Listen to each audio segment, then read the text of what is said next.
తెలుగు శ్రోతలందరికీ నమస్కారం అండి. మన అలనాటి కథలు ఎవర్ గ్రీన్ స్టోరీస్ ఛానల్కి మీ అందరికీ స్వాగతం. నెలవంక నవల వింటున్నామండి. రచన శ్రీమతి మాదిరెడ్డి సులోచన గారు. ఇక ఆలస్యం చేయకుండా మనం కథలోకి వెళ్ళిపోదామండి. వీడియో చూసిన వెంటనే లైక్ చేసి షేర్ చేసి తప్పకుండా సబ్స్క్రైబ్ చేసుకోండి మన ఛానల్ని. బెల్ ఐకాన్ యాక్టివేట్ చేసుకోండి. రవి, కంగ్రాచులేషన్స్, ప్రకాష్ కన్నా ఫోన్ చేశాడు. సంతోషంగా వచ్చాడు చౌదరి. నేనే వద్దామనుకుంటున్నాను అంకుల్. డాడీ ఉత్తరం చదువుతుండగానే సమయం అయిపోయింది అన్నాడు సిగరెట్ యాష్ ట్రేలో పడేస్తూ. రీతు, మమ్మీతో చెప్పు పకోడీలు చేయమని అన్నాడు. ఆమె వెళ్ళిపోయింది. ఇప్పుడు చెప్పు, ఏమంటాడు మీ పటేల్? అనడానికి ఏముంది అంకుల్, అతను నేను లాయర్ని కన్సల్ట్ చేస్తాననుకోలేదు. నా పాత అలవాట్లు సేకరించాడు. నేను అమ్మాయిలతో తిరిగానన్న నమ్మకం దృఢంగా ఉంది. డాక్టర్ రిపోర్టు విని తెల్లమొహం వేశాడు. అదిగాక ప్రకాష్ అంకుల్ దేవాంతకుడు. క్రాస్ ఎగ్జామ్లో ఆ అమ్మాయే తన బాయ్ ఫ్రెండ్ గురించి చెప్పేలా చేశాడు అన్నాడు. తేలికగా నిట్టూర్చాడు. డబ్బు ఎక్కువయ్యి పిల్లలను విశృంఖలత్వంగా తిరగనిచ్చి ఆ పొరపాట్లు ఎవరినెత్తినో రుద్దాలనుకుంటే ఎలా అన్నాడు చౌదరి. ఏమైనా మన నెత్తిన పడిన నిందపోయింది, అదే సంతోషం అంకుల్ అన్నాడు భారం దిగినట్లు. బర్మా షెల్లో ఉద్యోగం వద్దన్నావట అన్నాడు. నాకు అంతగా ఇష్టం లేదు అంకుల్. డాడీ కాంట్రాక్ట్ చేయమంటే ఆలోచించాను కానీ ఇప్పుడేదో ఫ్యాక్టరీ పెట్టారట, దాంట్లో పని చేయాలని ఉంది అన్నాడు. నీకుంది, కానీ నీవు అక్కడ పని చేయటం వాళ్ళు ప్రెస్టేజ్గా భావిస్తున్నారు. క్రికెట్ క్లబ్కు వెళ్ళటం లేదట అన్నారు. ఇంట్రెస్ట్ తగ్గిపోయింది అంకుల్ అన్నాడు అనాసక్తిగా. అతని మనసులో నాని తిరుగుతున్నాడు. నాని అంటే రేణుకు ప్రాణం. ఆమె ఎంత అప్సెట్ అయిందో. ఈ ఒక్కసారి మ్యాచ్లో పాల్గొని నీకు ఇష్టం లేకపోతే మానేద్దు గాని అన్నారాయన. సారీ అంకుల్, మిమ్మల్ని నిరాశపరిచానని అనుకోకండి. ఆ క్రికెట్ వల్లే నాకు కోమల్ పరిచయం అయింది. ఇప్పుడు ఆడినా ఆ పాత జ్ఞాపకాలే నన్ను వెంటాడుతుంటాయి అన్నాడు. It is silly. మీరేమైనా అనుకోండి, వెంటనే హైదరాబాద్ వెళ్దాం అనుకున్నాను. ఇన్నాళ్ళుండి ఫ్లాట్ అతనికి అప్పగించి వెళ్ళకపోతే మర్యాదగా ఉండదని ఉంటున్నాను. అలాగే ఈ చుట్టుపక్కల చూడనే లేదు అన్నాడు దృఢ నిశ్చయంతో. సరే, నీ ఇష్టం అన్నాడు. ఆయన ఆశాభంగం పొందినట్లు ముఖం పెట్టాడు. ఆ రోజు వాళ్ళింట్లో భోజనం చేశాడు. అతని మనసంతా నలతగా కలతగా ఉంది. రేణుని చూడాలి, ఓదార్చాలి. రామరాజు తప్పక మారే ఉంటాడు అనుకొని ఆ రోజు స్నేహితుడు తీసుకువెళ్తే అటామిక్ ఎనర్జీ కమిషన్ ఆఫీస్కు వెళ్ళి అంతా చూసి వచ్చాడు. మర్నాడు పూనాలో ఒక స్నేహితుని ఫామ్ ఉంది, అక్కడికి వెళ్ళాలని నిశ్చయించుకున్నాడు. అతనికి ప్రకాష్ కన్నా గుర్తుకొచ్చాడు. అతనికి ఫీజు ఇవ్వనే లేదు అనుకున్నాడు. తన కార్యక్రమం వాయిదా వేసి అతనింటికి వెళ్ళాడు. రా యంగ్ మ్యాన్, మళ్ళీ అతనేమన్నా ప్రొసీడ్ అయితే బ్లడ్ టెస్ట్ ఉండనే ఉంది అని ఆలోచిస్తున్నాను అన్నాడు. అతను ఈ అపజయానికి కృంగిపోయాడు. ఇంకా పైకి వెళ్తాడని అనుకోను సార్ అన్నాడు చిరునవ్వుతో. అలాంటి వారు ఓటమి అంత తొందరగా అంగీకరించరయ్యా. మీ ఫీజు డబ్బు తీసిచ్చాడు రవి. నీకు అంతా అనా పైసలతో సహా వస్తుంది పటేల్ దగ్గర నుండి, డోంట్ వరీ అన్నాడు జేబులో డబ్బు పెట్టుకొని. మీరున్నారు కదా uncle, thank you very much అతనికి చెప్పి ఫ్లాట్కు వచ్చాడు. అతను తాళం తీసేసరికి బయట మెట్ల దగ్గర నిలబడిన ముసుగు స్త్రీ ముందుకు వచ్చింది. అతని వెంటే లోపలికి వచ్చింది. ఎవరు? రవికాంత్ ఆశ్చర్యంతో వెన్ను తిరిగి చూశాడు. నేను హిందీలో జవాబు వచ్చింది. ఆమె కప్పుకున్న శాల్వా తీసివేసింది. మిస్ కోమల్ ఆశ్చర్యంగా చూశాడు. ఆమె కళ్ళు నిండు కుండల్లా ఉన్నాయి. ఆమె నిండు గర్భిణి. అతను ముఖం చిట్లించాడు. నన్ను క్షమించు మిస్టర్ సుహాలి అన్నది గాద్గదికంగా. మళ్ళీ ఏం నాటకం ఆడాలని ఇలా వచ్చారు అన్నాడు కోపంగా. నాటకం ఆడాలని కాదు వచ్చింది, క్షమార్పణ చెప్పుకుందామని. నేను దురుద్దేశంతో చేయలేదు, అదంతా నిన్ను పొందాలని చేశాను అన్నది. కూర్చోండి, కానీ నన్ను పొందే మార్గం ఇదా? కాదు అన్నది రెండు చేతుల్లో ముఖం దాచుకుంది. చూడండి, మీలాంటి వారికి ఏడుపు శోభస్కరంగా ఉండదు. నా మాట వినండి అన్నాడు. దగ్గరగా వెళ్ళి ఊరడిస్తే ఇంకేం ప్రమాదం ముంచుకు వస్తుందోనని ఆలోచిస్తూ నిలబడిపోయాడు. ఆమె కళ్ళు తుడుచుకుంది. కానీ నేనిలా కావటానికి నువ్వే కారణం మిస్టర్ సుహాలి. నిన్ను రెచ్చగొట్టాలనే వీళ్ళందరితో తిరిగాను. అది నా జీవితాన్నే కాటేసింది. ఇప్పుడు నా బిడ్డకు తండ్రెవరో చెప్పుకునే స్థితిలో లేను అన్నది వెక్కుతూనే. I pity you miss Komal అన్నాడు నిజంగా ఆమె వంక జాలిగా చూస్తూ. మన దేశంలో వ్యవస్థలన్నీ అవకతవకగానే ఉన్నాయి. ఆడపిల్లలకు బయటికి వెళితే రక్షణ లేదు. ఆ సంగతి తెలిసి కూడా వీళ్ళు రెచ్చగొట్టే దుస్తులు వేసుకొని ఆ ఊబిలోకి తామే దిగుతున్నారు. ఈ ఊబి నుండి బయటపడే అవకాశం లేక ఆత్మహత్య చేసుకుంటున్నారు. స్త్రీకి స్వేచ్ఛ అంటే లైంగిక స్వేచ్ఛేనా? ఈ విషయం ఎవరూ ఆలోచించరు. సుహాలి, ప్లీజ్, జరిగింది మర్చిపో. నా బిడ్డకు తండ్రి లేని కొరత తీర్చు. మీకేం కావాలన్నా మా డాడీ ఇస్తారు అన్నది. రవికాంత్ నవ్వాడు. కోమల్, మీరు నన్నేమనుకుంటున్నారు? డబ్బు జీవితానికి అవసరమే కానీ దానికి ఆత్మవంచన చేసుకునే మనుషులుంటారేమో కానీ నేను అలాంటి వాడిని కానని చెప్పడానికి విచారిస్తున్నాను అన్నాడు. మీరు బండరాయి, మీకు హృదయం లేదు. అంత ఆవేశం పనికిరాదు మిస్ కోమల్. కోర్టుకు వెళ్ళకముందు నిజాయితీగా నాకు ఇది సంగతి అని చెబితే నీ విషయం ఆలోచించేవాడినేమో. ఇప్పుడు ఆ అవకాశం లేదు అన్నాడు అక్కడ నిలబడి. రవికాంత్ దీనంగా చూసింది. బలవంతంగా నిన్ను నా జీవితంలోకి ఆహ్వానించినా ఇద్దరము సుఖపడలేము అన్నాడు ఖచ్చితంగా. ఆమె అసహాయంగా చూసింది. నన్ను బండరాయిగా మార్చింది మీరు. మీ దగ్గర అందరికీ ఎరవేసి డబ్బుంది, అది పెట్టి ఎవరినైనా కొనండి అన్నాడు. కొన్నవాడు కన్నవాడు కాడు రవికాంత్. నీలాంటి వాడు కావాలని నేను కోరుకుంటాను. మీ ఇష్టం వచ్చిన వారితో తిరిగినా నేనేమీ అనుకోను అన్నది.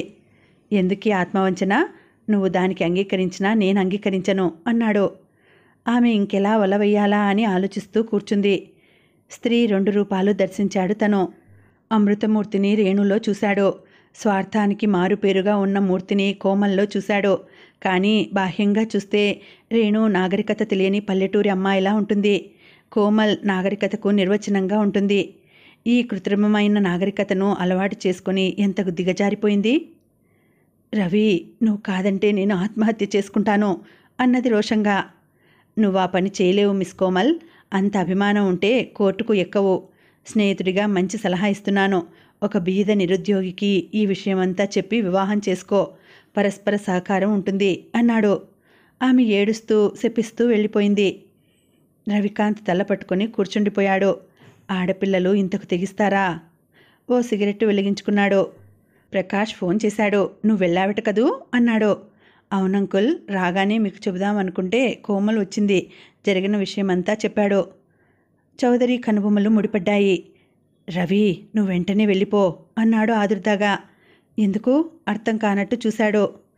ఆ పటేల్ ఇన్ని వేషాలు వేస్తున్నాడంటే నీపై కక్షగట్టి ఇంకేమైనా చేయిస్తాడు. నువ్వు వెళ్ళిపో రవి అన్నాడు. వాడేనా మగాడు? రవికాంత్ పళ్ళు కొరికాడు. నీకెదురుపడి కొట్లాడేవారికి జవాబు చెబుతావు గాని చాటు దెబ్బలు తీసేవాడిని ఏమంటావు? నా మాట విను రవి అతను ఆతుర్దాగా అన్నాడు. పారిపోమ్మంటారా అన్నాడు. పిరికివాడివని పారిపోమ్మనటం లేదు రవి. సమయాలుంటాయి. అతను ఆవేశంలో ఉన్నాడు. ఓ వారం రోజులు పోతే అతనే తగ్గిపోతాడు. నేనుండి ఎదుర్కొంటాను. రవి, మొండితనం చేయకు. అతను చెప్పి ఏ వైపు నుండి వస్తాడో తెలిస్తే కదా అన్నాడు కాస్త విసుగ్గా. ఆ తర్వాత చాలాసేపు తర్జన భర్జన చేసుకున్నాక రవి 2 రోజుల తర్వాత వెళ్ళటానికి అంగీకరించాడు. వాళ్ళు మాట్లాడుతుండగానే కేల్కర్ వచ్చాడు. రవిసాబ్, మీరు జాగ్రత్తగా ఉండండి ఆదుర్దాగా అన్నాడు. ఏమైంది కేల్కర్? రవి అతన్ని పిలిచి అడిగాడు.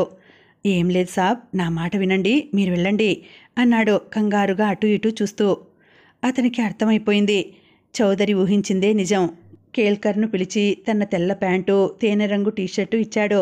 అవి వేసుకున్నప్పుడల్లా ఆశగా చూసేవాడు. సాబ్, అవి పాతబడ్డాక నాకివ్వండి అనేవాడు. మీకెంత జ్ఞాపకం సాబ్, నాదే ముద్దుబుర్ర. అమ్మ పరోటా చేసింది, అది మీకు తేవటం మర్చిపోయాను అన్నాడు సంతోషంగా. పర్వాలేదు, నువ్వు ఇక్కడికి వచ్చినట్లు తెలిస్తే ప్రమాదం, వెళ్ళు అన్నాడు. చౌదరితో వెళ్ళి విమానం టిక్కెట్టు కొని తెచ్చుకున్నాడు. ఇద్దరూ కలిసి సెకండ్ షోకు వెళ్లారు. చౌదరి బలవంతం మీద. మీకు సినిమాలంటే పడవు కదా అంకుల్? నీవు వెళ్ళిపోతున్నావు, నీతో చూడాలని ఉంది. ఇద్దరూ సినిమా చూశారు. అతను స్కూటర్ పైనే వచ్చారు. కాసేపు గేట్వే ఆఫ్ ఇండియా దగ్గర కూర్చుందాం అన్నాడు చౌదరి. ఇప్పుడా అంకుల్? అవును రవి, ఈ ఒక్క రాత్రి నా మాట విను. దొంగ పనులెప్పుడూ చీకట్లోనే జరుగుతాయి. చీకటి తగ్గాక ఇంటికి వెళదాం. రేపు మీ ఊరు వెళతావు అన్నాడు. రవి ఏమనలేక భుజాలు ఎగురవేశాడు. ఇద్దరూ గేట్వే ఆఫ్ ఇండియాకు వెళ్లారు. అనంతమైన జలరాశిని చూస్తుంటే గంభీరమైన హృదయానికి చిహ్నంగా కనిపించింది. చీకటి ప్రతిబింబించే ఆ నీటిలో దూరం నుంచి కనిపించే లైట్లు అందంగా వింతగా కనిపించాయి. అలాగే కబుర్లు చెప్పుకుంటూ ఇద్దరు 4 గంటలకు ఫ్లాట్ చేరారు. అక్కడ పాల సీసాలు సరఫరా చేసే గోపాలు అరుస్తున్నాడు. ఏమైంది గోపాల్? అబ్బో, రక్తం, మనిషి! మరాఠీలో అరిచాడు. కంగారుగా రవి, చౌదరి ముందుకు వెళ్లారు. తలుపు తీశారు. కేల్కర్ రవి ప్యాంటు షర్టు తొడుక్కొని బోర్లా పడ్డాడు. అతనికి కాస్త దూరంలో టిఫిన్ బాక్స్ తెరుచుకునుంది. అందులో నుండి పరోటాలు క్రింద పడ్డాయి. కేల్కర్! అరిచాడు రవికాంత్. అతను ట్యాక్సీని పిలిచి కేల్కర్ను అందులో పడుకోబెట్టాడు. అంకుల్, మీరన్నది నిజమే. నన్ను వేటాడబోయి నా బట్టల్లో ఉన్న కేల్కర్ను కొట్టారు అన్నాడు. క్రింద ఉన్న తన స్కూటర్ వంక చూశాడు. టైర్లు కోసివేశారు. రవి, మళ్ళీ వచ్చి మనం రిపోర్ట్ ఇద్దాం. మొదట ఆసుపత్రిలో కేల్కర్ను చేర్పించాలి పదా అన్నాడు చౌదరి. ఇద్దరూ గంభీరంగా కూర్చున్నారు. రవికాంత్ పిడికిళ్ళు బిగుసుకున్నాయి. మిస్టర్ పటేల్ అనుకున్నాడు. శ్రీనివాసరావు కనకమ్మను ఆసుపత్రిలో చేర్పించాడు. రేణును ఏం చేయాలో తోచలేదు. ఆమె యంత్రంలా ఉంది. తారమ్మకు మునుపటి జాలి, ప్రేమ లేవు. తీసుకెళ్లి మెంటల్ ఆసుపత్రిలో చేర్పించండి, పీడ విరగడవుతుంది అన్నది నిర్దాక్షిణ్యంగా. ఇప్పుడు శ్రీనివాసరావు హోదా పెరిగింది. అతనికి డబ్బు వచ్చింది. తారమ్మకు డబ్బును చూడగానే కళ్ళు తిరిగిపోతున్నాయి.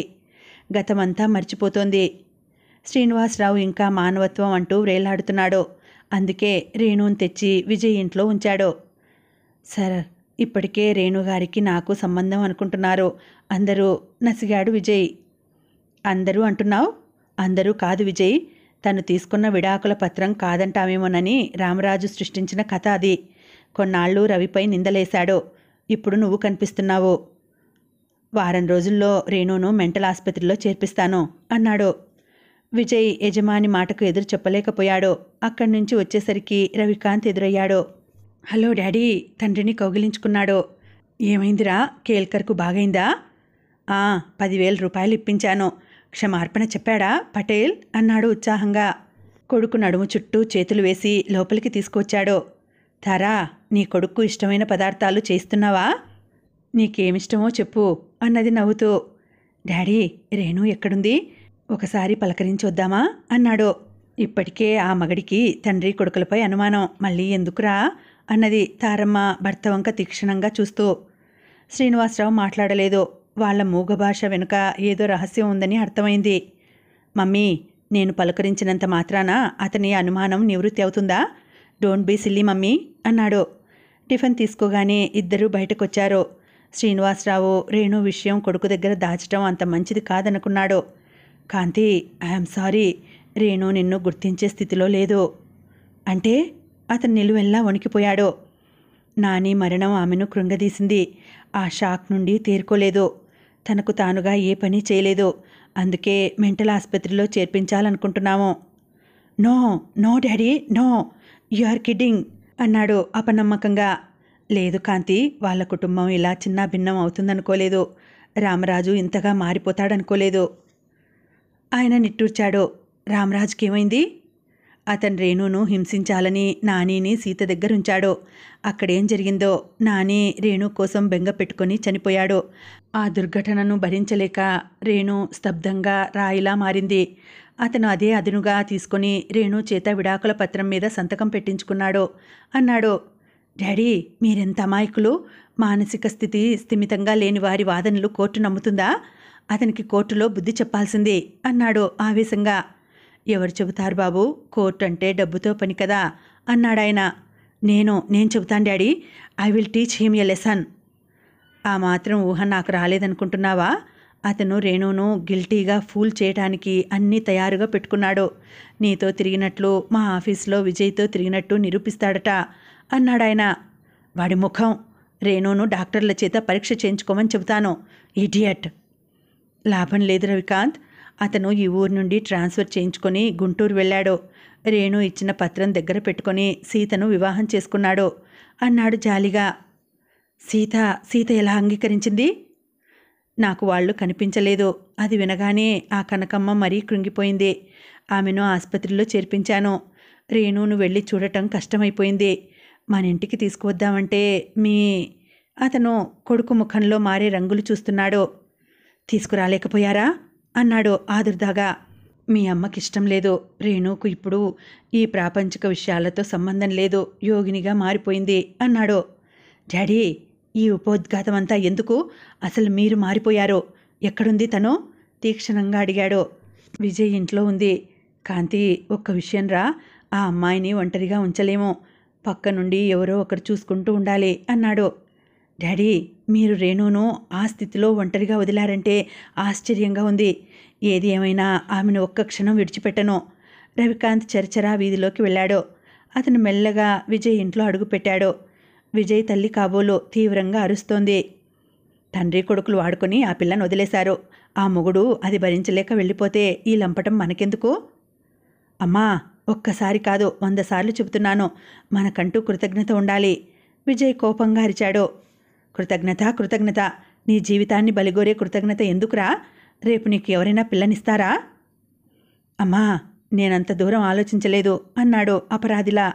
అతని గొంతులో భయం కొట్టొచ్చినట్టు వినిపించింది రవికాంత్కు. మీ శ్రీనివాసరావు తెలివైనవాడు. ఏం ఓ పని మనిషిని పెట్టుకుని ఈవిడ గారిని తనింట్లో పెట్టుకోలేడు అన్నది. అవునమ్మా, రేపేదైనా జరిగితే ఆ పొరపాటు నా నెత్తిని రుద్దుతారేమో. నేనంత దూరం ఆలోచించలేదు అన్నాడు కంగారుగా. మిస్టర్ విజయ్, ఇక మీకు ఆ శ్రమ ఉండదు. రేణు ఎక్కడా? రవికాంత్ అడిగి సిగరెట్ వెలిగించుకున్నాడు. రేణు దయనీయ స్థితి తలుచుకుంటే అతని కడుపులో చెయ్యి పెట్టి దేవినట్టయింది. మీరా రవికాంత్ గారు, రండి కూర్చోండి. ఇప్పుడు టైం లేదు విజయ్. రేణు ఎక్కడా అన్నాడు. అతనికి తెలుసు మతిలేని వారిని భరించడం ఎవరికైనా కష్టమేనని. అయినా రేణును వాళ్ళు భారంగా ఎంచడం సహించలేకపోయాడు. అతను తలెత్తి చూసేసరికి రేణు తన్ను వింతగా చూస్తూ ఉంది. No no! అతని అరుపులకు విజయ్, అతని తల్లి ఇద్దరూ ఉలిక్కిపడ్డారు. కాదు, నా రేణు కాదు. ఈవిడ నా రేణు కానే కాదు. నా రేణు సజీవంతో కదలాడు కళ్ళు. నా రేణు జడలు నాగుపాముల్లా ఉండేవి అన్నాడు ఆవేశంగా, ఆవేదనగా. Mister Ravikant, relax relax. Vijay భుజం తట్టాడు. మిస్టర్ విజయ్, అక్కడ వాళ్ళున్నారని మర్చిపోయి ఆమెను 2 చేతులా చుట్టేశాడు. ఒకసారి అతన్ని చూసి నిర్వికారంగా ఉండిపోయింది. రేణు రేణు! అతను భుజాలు పట్టి కుదిపాడు. అని మాత్రం అన్నది. అదే స్థితి మిస్టర్ రవికాంత్. సెల్ఫ్గా ఏ పని చేయలేకపోతోంది అన్నాడాయన. రేణు, వెళ్దాం, వస్తావా అన్నాడు. వస్తానన్నట్లు తలూపింది. విజయ్ తల్లి ఆమె సామాన్లు ప్యాక్ చేసి ఇచ్చింది. అవి తీసుకుని ఆటోలో రేణుని ఇంటికి తీసుకుని వచ్చాడు. తల్లి ఏం అడక్కముందే తనే జవాబు చెప్పాడు. అమ్మా, నేను అర్థవంతంగా మనిషిగా బ్రతుకుతున్నానంటే దానికి కారణం రేణు. అందుకని రేణుని తెచ్చాను. మీకు ఇష్టం లేకపోతే మాకు ఇల్లు దొరికే వరకు ఆశ్రయం ఇవ్వాలి అన్నాడు. కాంతి, మమ్మల్ని తలెత్తుకు తిరగనీయవేమిట్రా? ఆ అమ్మాయికి మర్చిపోయింది అన్నది కోపంగా. డాక్టర్కు చూపిస్తాను. ఇప్పుడు వాదోపవాదాలు అనవసరం మమ్మీ. నేనిక్కడుండాలా వెళ్ళాలా? నిక్కచ్చిగా అడిగాడు. ఏనాడు మా మాట విన్నావు గనుక ఆ పిచ్చిదానికి నేను ఏం చేయలేను అన్నది నిరసనగా. అంతే చాలు మమ్మీ, మీరేం చేయొద్దు అన్నాడు. తన గదిలోనే రేణుకు వేరే మంచం వేయించాడు. ఆమె తనకేం పట్టనట్టు మోకాళ్ళ చుట్టూ చేతులు వేసుకుని కూర్చుంది. అతను ఆమె పెట్టె తీసి కాగితాలు చదివాడు. రేణు రవికాంత్ను ప్రేమించినట్టు, చెడు తిరుగుళ్ళు తిరిగినట్టు రాసి అతన్ని మళ్ళీ వివాహం చేసుకోవటానికి అనుమతి ఇచ్చింది. రాస్కెల్! పళ్ళు పటపటా కొరికాడు. మొదట వెళ్ళి రామరాజును మెత్తగా తన్నాలనుకున్నాడు. ఆ తర్వాత కోర్టుకు లాగి మతి స్థిమితం లేని భార్య చేత సంతకాలు చేయించాడని కేసు పెట్టాలనుకున్నాడు. కానీ ఆలోచించి తగ్గిపోయాడు. అతనికి రేణు అవసరం లేనప్పుడు అతనికి బలవంతంగా అంటగట్టే బదులు ఆమె జీవితం చక్కబరచాలనుకున్నాడు. అందుకే రామరాజు విషయం పూర్తిగా వదిలేశాడు. ఈ ప్రపంచంలో అవకాశవాదులకు కొదువలేదు. ఒక్కడిని వెతికితే 1000 మంది. లేచి రేణును డ్రెస్సింగ్ టేబుల్ ముందు కూర్చోబెట్టాడు. నూనె సీసా తీసి ముందు పెట్టాడు. అతను స్నానం చేసి వచ్చేసరికి తల దువ్వుకొని కూర్చుంది. వెళ్ళి స్నానం చేసిరా రేణు అన్నాడు తల తుడుచుకుంటూ. అతను బట్టలు వేసుకుని తయారయ్యేసరికి ఆమె స్నానం చేసి విడిచిన బట్టలే వేసుకుంది. ఆమె నోటితో ఏదీ అడగదని అర్థమైపోయింది. పెట్టె తీసి బట్టలు మంచం మీద వేశాడు. అడగాలి రేణు, అలా విడిచిన బట్టలు వేసుకుంటారా అన్నాడు. అవి వేసుకుంది. అతను ఆమెకు టిఫిన్ తీసుకువచ్చాడు. తల్లి తనకు పెట్టిన ఉపాహారం ఆమెకు పెట్టి తను కాఫీ మాత్రం తాగాడు. ఎవరిని సాధించాలని కాంతి? తారమ్మ రుసరుసలాడింది. మమ్మీ ప్లీజ్, నేనిప్పుడు మీతో వాదించలేను. నేను మెంటల్గా అప్సెట్ అయ్యాను. మీకు సిల్లీగా కనిపించవచ్చు అన్నాడు బాధగా. అతను రేణును తీసుకుని డాక్టర్ దగ్గరకు వెళ్ళాడు. అతను ఎన్ని ప్రశ్నలు అడిగినా ఆ ఊ తప్ప జవాబు చెప్పలేదు. ఎక్స్రే తీశారు తలను. అది కూడా పరీక్ష అయ్యాక డాక్టర్ నుదురు చిట్లించాడు. Ravikant, it is peculiar case. నాకేం అర్థం కావటం లేదు. ఆ అమ్మాయి చాలా బలహీనంగా కూడా ఉంది. కాస్త బలం పుంజుకుంటే ఎలాంటి షాకో తెలుస్తుంది అన్నాడు పేపర్ వెయిట్ తిప్పుతూ. పోనీ రాయవెల్లూరు కానీ తీసుకువెళ్దామా ఆశగా అడిగాడు. వారం వారం ఇక్కడికి తీసుకురా, తర్వాత ఏం చేయాలో ఆలోచిస్తాను అన్నాడు. అతనికి ధన్యవాదాలు చెప్పి ఇంటికి తీసుకువచ్చాడు. అతను తండ్రితో వాదించి అంగీకరింపచేసి తనకు 1500 జీతం ఇచ్చే ఏర్పాటు చేసుకున్నాడు.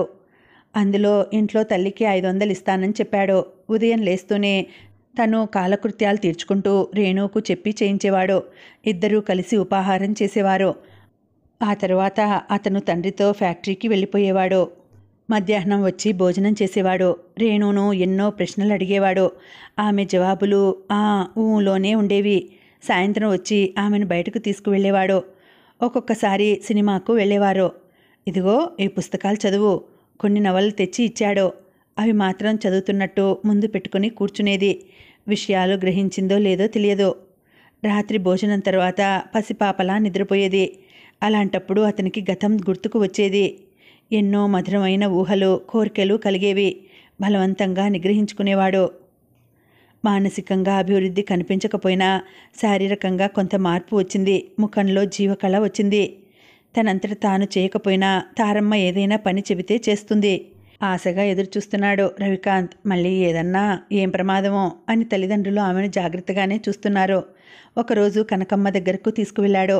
బాబూ రవి, నేనేం పాపం చేశాను నాయనా, ఎందుకీ శిక్ష?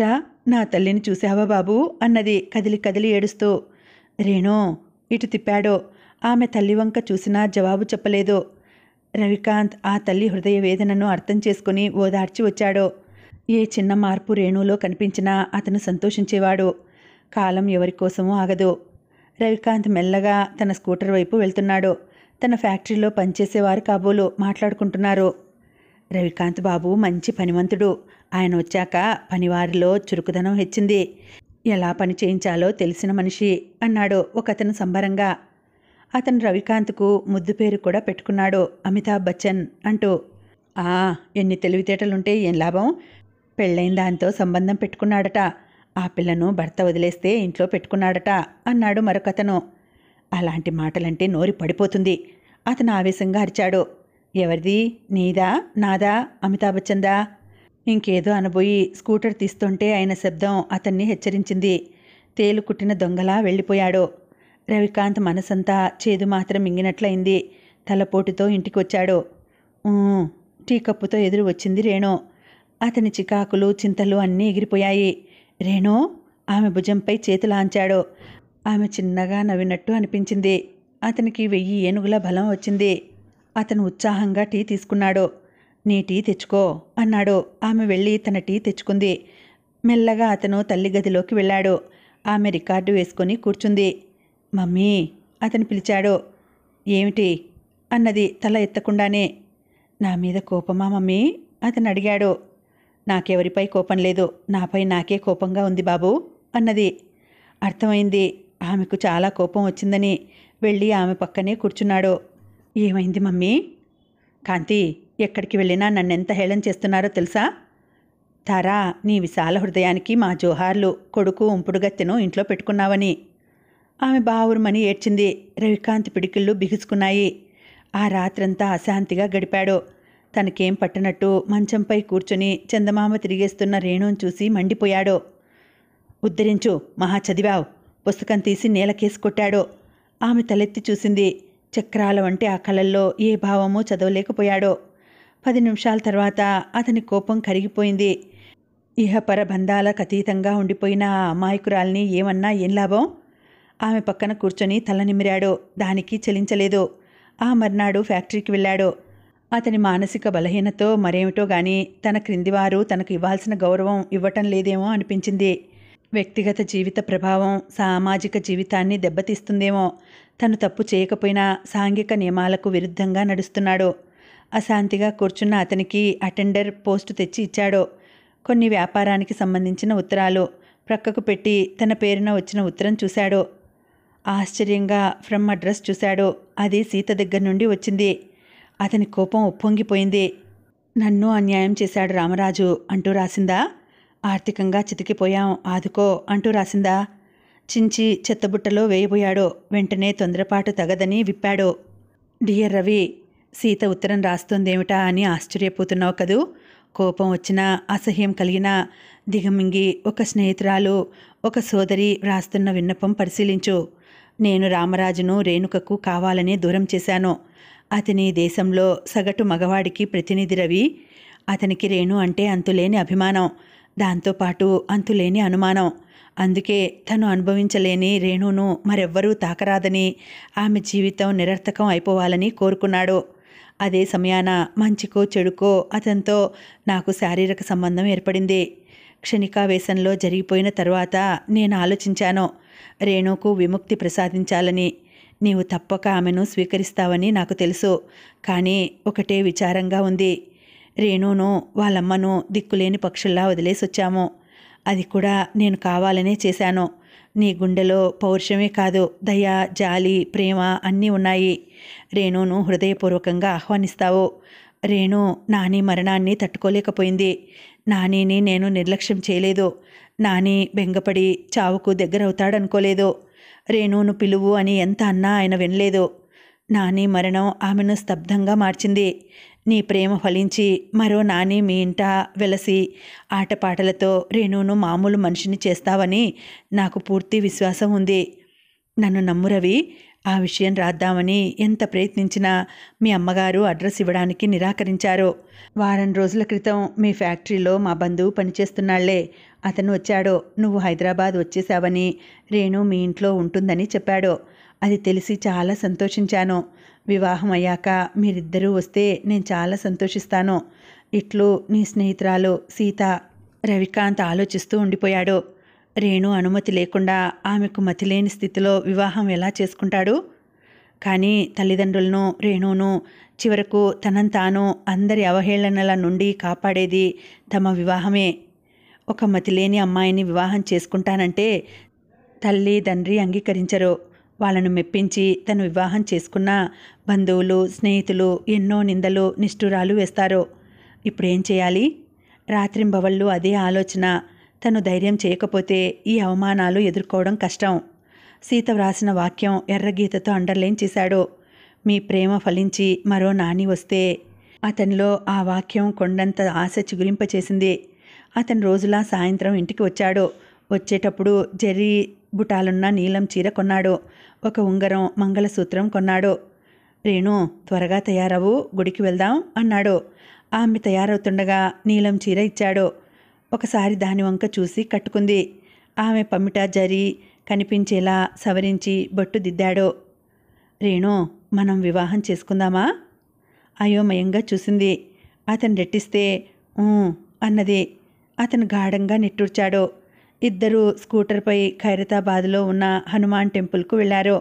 క్లుప్తంగా వివాహం తంతు ముగిసింది. అతను కొన్న మంగళసూత్రం రేణు మెడలో కట్టాడు. దండలు మార్చుకున్నారు. ఆ గుడి దండలు చూసి కాసేపు ఏదో గుర్తు తెచ్చుకోవాలన్నట్టు ముఖంలోని కండరాలు బిగించి ప్రయత్నించింది. ఏదో మాట్లాడాలని చాలా ప్రయత్నం చేసింది. ఏది ఆరాగా చూడని రేణు మంగళసూత్రాలు చేత్తో పట్టుకొని చూసింది. రా, చెయ్యి అందించాడు. అతని చెయ్యి పట్టుకొని ముందుకు నడిచింది. ఇద్దరూ ప్రసాదం తీసుకొని ఇంటికి వచ్చారు. మెడలో దండలతో రేణు వేలు పట్టుకొని వచ్చే కొడుకుని చూసి తెల్లబోయి నిలబడిపోయింది తారమ్మ. కాంతి, మమ్మీ, మీ కొడుకుగా మీకిష్టం లేని పనులు చాలా చేశాను. ఇది అలాంటిదే. నన్ను క్షమించి ఆశీర్వదించు అన్నాడు రేణుకి నమస్కరించమని చెబుతూ. అప్పుడే లోపల నుంచి శ్రీనివాసరావు వచ్చాడు. కాంతి, ఆలోచించే చేశావా ఈ పని? తీక్షణంగా అడిగాడు. అవును డాడీ అన్నాడు. మెల్లగా ఇద్దరూ అతనికి నమస్కరించారు.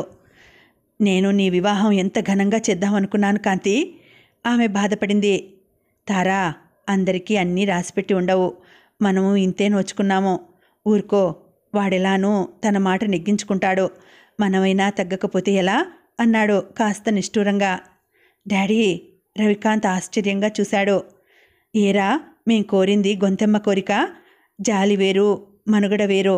రేణు ఇదే స్థితిలో ఉంటే జీవితాంతం భరిస్తావా? వద్దు డాడీ, వద్దు, మీరు ఆశీర్వదించాలి అన్నాడు. ఆ ఊహే భరించలేనట్టు వాళ్ళు మౌనంగా ఉండిపోయారు. రేణును తీసుకుని గదిలోకి వెళ్ళాడు. ఆమె తల పట్టుకుని మంచంలో పడుకుంది. ఆ పడుకున్న తీరు చూస్తే ఆమె హృదయం సంఘర్షణకు లోనైందని తెలిసిపోయింది. రేణు, లేచి బట్టలు మార్చుకో అన్నాడు మృదువుగా. ఆమె లేచి బట్టలు మార్చుకుంది. రేణు అతన్ని తలెత్తి చాలాసేపు గమనించింది. రేణు, వెళ్ళి అమ్మకేదైనా సహాయం చెయ్యి అన్నాడు. ఆమె వెళ్ళిపోయింది. అరగంట తర్వాత పనికుర్రవాడు భోజనానికి రమ్మంటున్నారని చెప్పాడు. రవి వెళ్ళేసరికి పరమాన్నం ఉంది అక్కడ. కాంతి, అందరూ దొంగతనంగా పెళ్లి చేశారు అనుకుంటారు. చిన్న రిసెప్షన్ ఏర్పాటు చేస్తే మీకేమైనా అభ్యంతరమా అంటున్నాడు రావు. డాడీ, నన్నెందుకు అర్థం చేసుకోరు? మేము అంటున్నావు. రేణుకు మీరు విషం ఇచ్చి తాగమన్నా తాగుతుంది అన్నాడు. అలా అంటుంటే అతని కంఠం వణికింది. కళ్ళల్లో నీళ్లు చిప్పిల్లాయి. సారీ మై సన్, ఆదివారం సాయంత్రం ఏర్పాటు చేస్తాను అన్నాడాయన. అలాగేనని అంగీకరించాడు. తారమ్మ అలాగే కూర్చుండిపోయింది. ఆమె మనసంతా చేదు మాత్రం మింగినట్టుంది. అది గ్రహించాడు రవికాంత్. మమ్మీ, నన్ను క్షమించు. నీకెన్నో ఆశలుంటాయి. నేను ఏమీ తీర్చలేకపోయాను అన్నాడు అపరాధిలా. అది నా రాత అని ఆమె లేచి వెళ్ళింది. పెట్టింది తిని బల్ల మీదవన్నీ సర్దుతున్న రేణుని చూసి జాలిగా నిట్టూర్చాడు. అతను గదిలో దూరంగా ఉండే రేణు మంచం దగ్గరగా జరిపాడు. ఆమె వచ్చి ఒకసారి తన మంచం ఉన్న వైపు నడవబోయి ఇటు మార్చడం చూసి తన మంచంపై వాలిపోయింది. రేణు వైపు జరిగిన రవికాంత్కు ఒక్కసారి ఎవరో చెంప చెళ్ళుమనిపించినట్టు అయింది. వెనక్కు తగ్గాడు. దాంపత్యం అంటే ఏమిటి? స్త్రీ పురుషులు ఇద్దరి అంగీకారంతో ఏకం కావటం. కానీ రేణు తన అంగీకారం తెలిపే స్థితిలో లేదు. అలాంటప్పుడు ఆమెతో దాంపత్య జీవితం గడపడం సంస్కారం కాదు, ఆనందం అంతకన్నా కాదు. అశాంతిగా అటూ ఇటూ దొర్లి లైట్ ఆర్పేశాడు. ఆదివారం నాడు రిసెప్షన్ అనుకున్నట్టుగానే జరిగింది. మళ్ళీ కొడుకును ప్రశ్నించకూడదని పిలవటానికి వెళ్ళిన ప్రతి చోట క్లుప్తంగా రేణు కథ చెప్పాడు శ్రీనివాసరావు. రవికాంత్ రేణుకకు పదే పదే చెప్పాడు అందరికీ నమస్కరించి చిరుగా నవ్వాలని. అతను నీలం చీర ఇచ్చి బయటకు వెళ్ళి ఏర్పాట్లు చూసుకొని వచ్చి తన బట్టలు వేసుకొని బయటకు వచ్చాడు. మమ్మీ, రేణు ఏది? రేణు పెళ్లి కూతురులా అడుగులేస్తూ వచ్చింది. మెరూన్ కలర్ నల్లని అంచున్న కంచి చీర కట్టుకుంది. తల్లి చేయించుకున్న చంద్రహారం మకర కుందనాలతో మెరిసిపోతోంది. ఆ వెనుకే వచ్చిన తల్లి వంక కృతజ్ఞతాపూర్వకంగా చూశాడు. అతను చెప్పినట్టే అడుగులో అడుగు వేస్తూ షామియానాలోకి వచ్చింది. అతను చెప్పినట్టే చిరునవ్వుతో నమస్కరించింది. My hearty congratulations mister Ravikant. Vijay congrats చెప్పి ఓ శివపార్వతుల బొమ్మ బహుకరించాడు. థ్యాంక్ యూ అన్నాడు. పార్టీ ఫంక్షన్ ముగిసేసరికి 11 గంటలైంది. అన్నీ తీయించి గదిలోకి వచ్చిన రవికాంత్ క్షణం పిచ్చివాడైపోయాడు. అలసిపోయిన రేణు బట్టలైనా మార్చక పడుకుంది. ఆమెను చూస్తుంటే అణగారిన కోరికలు పడగ విప్పాయి. రేణు అంటూ వెళ్ళి ఆమె బుగ్గను గాఢంగా చుంబించాడు. పసిపిల్లలాంటి ఈ అమ్మాయిని అనుమతి లేకుండా. ఆ ఊహే అతనికి అసహ్యంగా అనిపించింది. వెనక్కు జరిగి సిగరెట్టుపై సిగరెట్టు కాలుస్తూ కూర్చున్నాడు. అతని కళ్ళ ముందు ఎముకల గూడు లాంటి కనకమ్మ మెదిలింది. పాపం అనుకున్నాడు.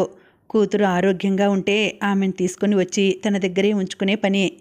మర్నాడు ఆలస్యంగా లేచాడు. టీ తాగుతుండగా శ్రీనివాసరావు సెలవు తీసుకోమని చెప్పాడు.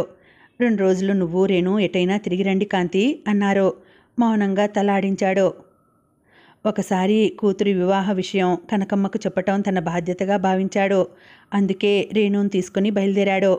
ఇద్దరూ వంగి తన పాదాలకు నమస్కరిస్తుంటే అయోమయంగా చూసింది కనకమ్మ. అమ్మా, రేణును వివాహం చేసుకున్నానమ్మా అన్నాడు. బాబూ, నమ్మలేనట్టు చూసింది. ఆ తరువాత ఇద్దరి తలలు నిమిరింది. ఆమెకెన్నో చెప్పాలని ఉంది, కానీ నోట మాట రావటం లేదు. అలాగే విప్పారిన కళ్ళతో చూసింది. ఆ చూపుల్లో ఎన్నో ప్రశంసలు. మోడుబారిన నా రేణు జీవితం చిగురించిందా బాబూ? తను తెచ్చిన పండ్లు, హార్లిక్స్ తల దగ్గర కబోర్డ్లో పెట్టాడు. రేణు కూతుర్ని దగ్గరగా తీసుకుంది. మీరు వచ్చి మా దగ్గర ఉండవచ్చు. రేణు మూగతనం, మతిమాంద్యం వల్ల ఇబ్బంది పడతారేమోనని దిగులుగా ఉందమ్మా. మంచి పని మనిషి దొరికితే తీసుకువెళతాం అన్నాడు. నా విషయంలో దిగులు వద్దు బాబు అన్నది కళ్ళు ఒత్తుకొని. ఆ రోజు ఇంటికి వచ్చాక అతను రీతూకు తమ వివాహం సంగతి తెలుపుతూ ఉత్తరం రాశాడు. రిసెప్షన్ నాడు తీసిన ఫోటోలలో మంచిది ఎంచి కవర్లో పెట్టాడు. అబ్బా, రేణు కళ్ళు ఎంత సొగసుగా ఉన్నాయి అనుకుని ఆవలించాడు. అప్రయత్నంగా సమయం చూశాడు. 11 గంటలైంది. అబ్బా అనుకుని తలుపు వేయడానికి లేచాడు. హాల్లో ఫోన్ మోగింది. డాడీ నిద్రపోతున్నట్టున్నాడు. ఈరోజు నేను కూడా లేను అనుకుని హాల్లోకి వెళ్ళి ఫోన్ ఎత్తాడు. హలో, డాక్టర్ రంగనాథన్ గారా? నమస్తే. నాన్న నిద్రపోతున్నారు. ఏమిటి? 22 బెడ్ పేషెంటు కనకమ్మ మరణించారని చెప్పాలా? వాట్? నిజం? ఓ గాడ్, వస్తున్నా. ఫోన్ పెట్టాడు రవికాంత్. కంగారుగా వెళ్ళి తండ్రి గది తలుపు తట్టాడు. Daddy, daddy. ఏమిటి కాంతి? ఆయన హౌస్ కోట్ వేసుకుని వచ్చారు. కనకమ్మ గారు పోయారట డాడీ అన్నాడు కంగారుగా. అదేమిటి, సాయంత్రం బాగుందన్నారుగా మీరు అన్నాడాయన. అవును డాడీ, ఆమె రాత్రింబవళ్ళు బహుశా రేణు గురించే ఆలోచిస్తోందేమో. రేణు జీవితం కుదుటపడ్డదన్న సంతోషంలో కన్ను మూసిందేమో అన్నాడు విచారంగా. అదే ఉంటుంది. రామరాజుకు టెలిగ్రామ్ ఇద్దామా? ఇంకా ఆయనతో ఏం సంబంధం ఉందని అన్నాడు విరక్తిగా. తల్లి శవం తీసుకురావటం, ఊరికి తీసుకువెళ్ళి దహన సంస్కారాలు చేయటం ఏదీ కదల్చలేకపోయింది రేణుని. తారమ్మ ఆమెను దగ్గరకు తీసుకుని కంటతడి పెడుతుంటే అయోమయంగా చూసింది. అందరూ జాలిగా నిట్టూర్చారు. ఇంకా ఉందండి, కథ కొనసాగుతుంది. మళ్ళీ వచ్చే వీడియోలో తర్వాతి భాగం వినేద్దామండి. అంతవరకు సెలవు. నమస్తే.